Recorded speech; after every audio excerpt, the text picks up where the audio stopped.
28 false claims.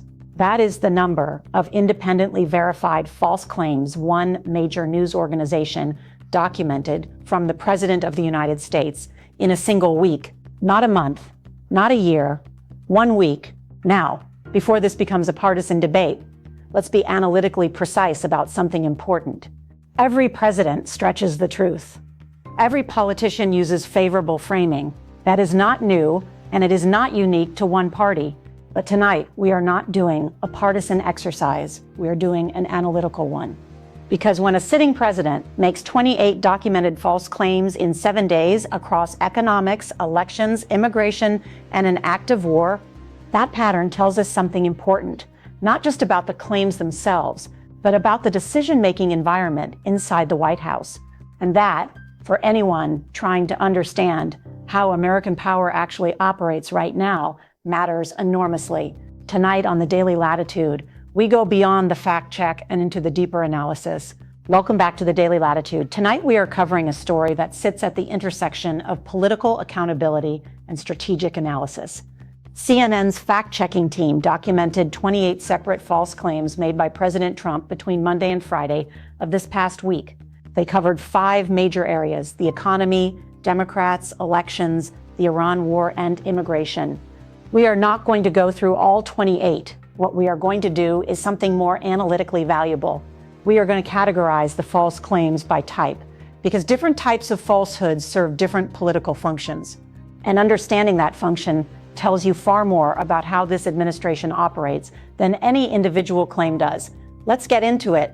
Let's start with the economy, because this is where the false claims are most analytically revealing.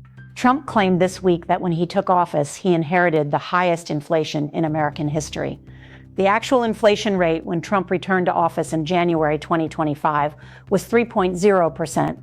The current rate, April 2026, is 3.8%. Inflation has gone up under Trump's watch, not down. Trump claimed inflation was at 1.6% in the 3 months before the Iran war began. The actual figures independently verified were 2.7%, 2.7%, and 2.4% in those 3 months. Roughly double what he claimed. Trump claimed gas prices before the war were under $2 per gallon in many cases. The actual national average on the day the war began was $2.98 per gallon. The lowest state average in the entire country was Oklahoma at $2.47. Trump claimed beef prices are down. Beef prices hit a record high of $6.90 per pound in April, the highest ever recorded. Now, here is the analytical point. These are not vague or ambiguous claims. They are specific, numerical assertions about economic conditions that are directly measurable, and they are wrong, not slightly off, but significantly and verifiably wrong. Why does a president make this kind of claim when the numbers are so easily checked? The analytical answer is this. These claims are not primarily designed to persuade fact-checkers or economists. They are designed to shape the felt reality of supporters who are experiencing genuine economic anxiety and who want to believe conditions were better before the Iran war complicated everything. It is narrative management, and understanding it as such, rather than simply as lying, tells you more about how political communication actually functions. Now let's move to the Iran war claims, because these carry the highest stakes of anything we are analyzing tonight. Trump claimed this week that all of Iran's military material, everything they use for warfare, is gone. This is directly contradicted by U.S. intelligence assessments reported by multiple outlets this week. According to those assessments, roughly half of Iran's missile launchers remain intact.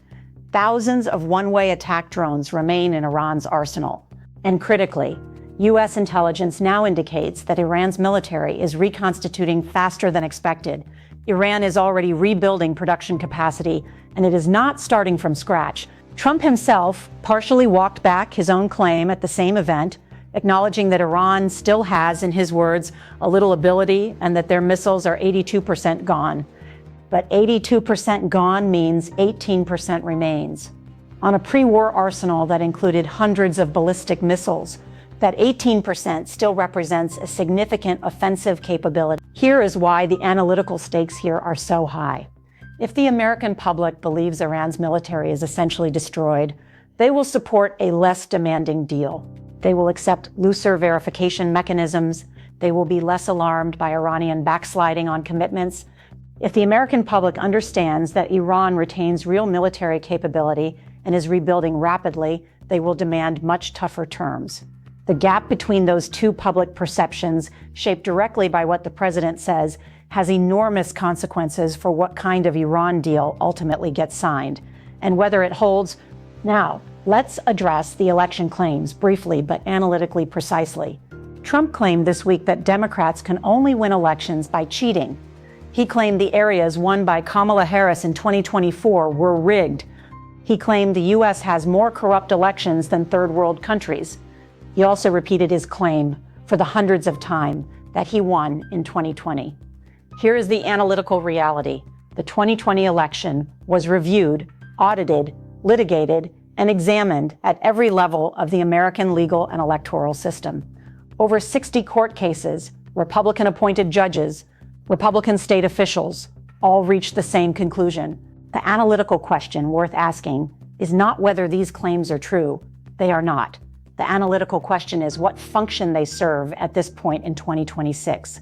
The answer is strategic positioning for the 2026 midterm elections by preemptively framing any Democratic victories as illegitimate before a single vote is cast.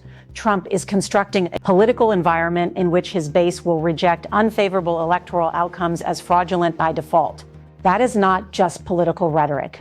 It is a structural challenge to the basic mechanism by which democracies transfer power, and its long-term institutional consequences extend far beyond any individual election. Let's move quickly through the immigration claims because the analytical pattern here mirrors what we have already seen. Trump claimed 25 million people crossed the border illegally under Biden. The actual documented figure, including estimated undetected crossings, is under 13 million. Trump's number is roughly double the reality. Trump claimed that in 11 months of his presidency, not one illegal alien entered the country. Border Patrol's own chief acknowledged this is an exaggeration, saying he was anticipating a day when zero gotaways would occur, implicitly confirming that day had not yet arrived. The analytical significance is consistent with what we saw in the economic claims. The exaggeration serves a specific function. It makes the problem under Biden appear maximally catastrophic and the solution under Trump appear maximally complete. Reality, which is more complicated and more nuanced, gets compressed into a simple before and after narrative that is politically useful, regardless of its accuracy. So here is the deeper analytical question this episode is really about. What happens to a democracy's decision-making capacity when its leader consistently operates in a factual environment that is significantly disconnected from verified reality? This is not a partisan question. It is a governance question. When economic policy is built on a narrative that inflation was at 1.6% when it was actually 2.7%, the policies designed to address that problem are calibrated to the wrong baseline. When war strategy is communicated to the public through claims that Iran's military is entirely gone, when intelligence says it is reconstituting faster than expected, the public cannot make informed judgments about the terms of any deal.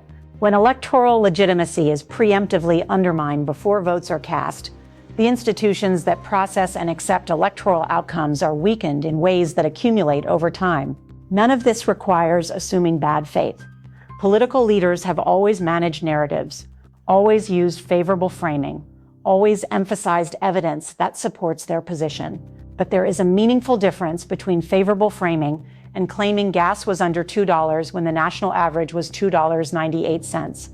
That difference between spin and demonstrable falsehood is worth tracking carefully, because over time it shapes not just individual policy decisions, but the broader informational environment in which a democracy makes its most consequential choices. Here is tonight's analytical bottom line. 28 documented false claims in 1 week is not primarily a story about lying. It is a story about how political power manages public perception in a high-stakes environment. The economy is under pressure. The Iran war is unresolved. The midterms are approaching. And in that environment, controlling the narrative becomes as strategically important as controlling the policy. The claims we analyzed tonight across economics, war, elections, and immigration all follow the same analytical pattern. They compress complex, uncomfortable realities into simple, politically useful narratives. The question for every engaged citizen, regardless of political affiliation, is straightforward.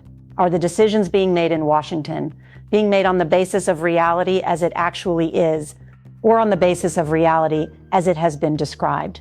Because the answer to that question determines the quality of every policy decision that follows. That is your analytical briefing for tonight. No spin, no noise, just the facts and what they mean. Subscribe, hit like, and tell me in the comments, do you think political fact-checking actually changes anything? Or has the relationship between facts and political outcomes fundamentally changed? I'm your host. This is the Daily Latitude. No spin, no noise, just the analysis that matters. See you next time.